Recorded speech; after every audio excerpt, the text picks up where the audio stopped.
Okay, so we will do a slightly more serious example here. I have my good old body mass index program. This time I'm displaying a tailored message depending on the person's body mass index.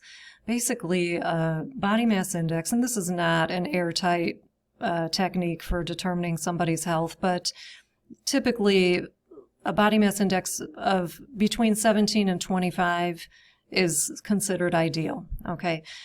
So anyway, let's say I have a 5 foot tall person and they weigh 100 pounds, and that is a BMI of 19.53. So that's well within these parameters of being, optimal or clinically healthy. And I'm telling that person they are clinically healthy.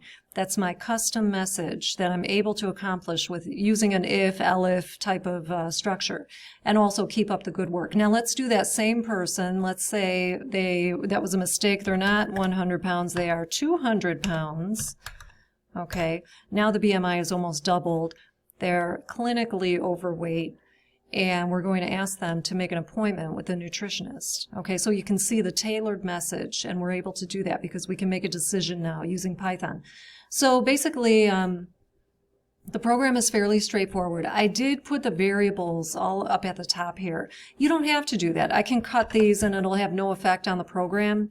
But sometimes, especially for instructional purposes, I'll put them all up at the top just so we can see them all in one place. And I think it's helpful to be able to look and be like, okay, these are the variables we're using in the program. These are their names. And you can also kind of glean the data types from what I've done here. These are clearly numeric that I'm putting zeros in. And then we have some strings for the status and the recommendation. So these I'm initializing to null, N-U-L-L strings, okay?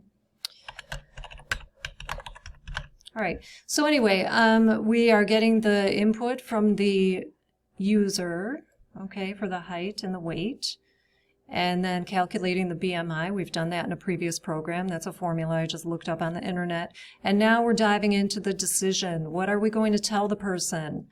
It depends. Okay, so we have really three possibilities, right? Either they're in the optimal range and we're going to tell them they're healthy, or else they're overweight, or else they're underweight.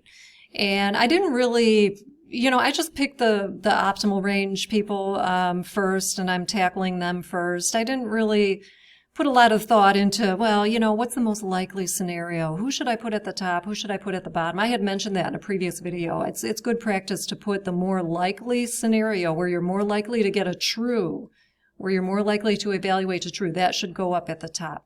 Least likely should go at the bottom.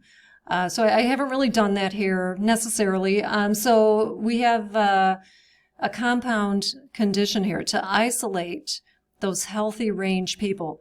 Think about it. In order for that BMI to be in the healthy range, two things have got to be true. They've got to be higher than 17, right?